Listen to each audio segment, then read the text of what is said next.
Narcotics substance मिळालेला आहे आणि आता तुम्हाला तुमच्यावरती गुन्हे नोंद झालेले आहेत आणि तुम्हाला आता जन्मठेप होणार, अशा पद्धतीनं भीती दाखवून त्यांच्याकडून साधारणतः 20 लाख रुपयाची रक्कम जी आहे ती ऑनलाईन ट्रान्सफर करून घेतलेली होती। यामध्ये नार्कोटिक्सचे ऑफिसर्स आहेत असं भासवण्यात आलेलं होतं आणि खरं वाटावं म्हणून त्यांचे काही आय कार्ड्स वगैरे पण शेअर केलेले होते की जे डुप्लिकेट होते।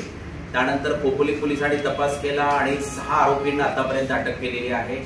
बरेचसे मोबाईल्स त्यांच्याकडून सिम कार्ड्स रिकवर केलेले आहेत आणि आतापर्यंत 9.5 लाखापेक्षा जास्त रक्कम जी आहे तर ती रिकवर केलेली आहे।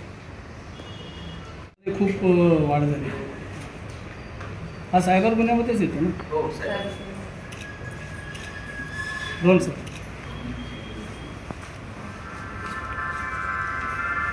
यामध्ये आपल्याला कल्पना आहे की एक खोपोलीला गुन्हा नोंद झाला आणि असेच अलिबाग आणि नागोठणे या ठिकाणी पण अशाच पद्धतीचे गुन्हे नोंद झालेले आहेत। यामध्ये वैशिष्ट्य असं असतं की तुमच्यावरती गुन्हे नोंद झाले, तुम्हाला फाशी होईल, तुम्हाला जन्मठेपेची शिक्षा होईल अशा पद्धतीची भीती दाखवून तुमच्याकडनं पैसे काढले जातात। मी या निमित्तानं नागरिकांना आवाहन करतो की अशा पद्धतीनं कधीही म्हणजे होत नाही, आपल्यावरती कुणीही खोटे गुन्हे नोंद करणार नाहीत। आपण निश्चित राहावं किंवा आपल्याला अशा पद्धतीचे जर कॉल आले तर आपण आमचे कंट्रोल रूमला आपण या निमित्तानं असं काही घडत असेल तर आपण काही कॉल्स आपल्याला रेकॉर्ड करता आले तर रेकॉर्ड करा किंवा व्हिडिओ कॉल्स असतात त्याचे स्क्रीनशॉट्स घेता आले तर घ्या।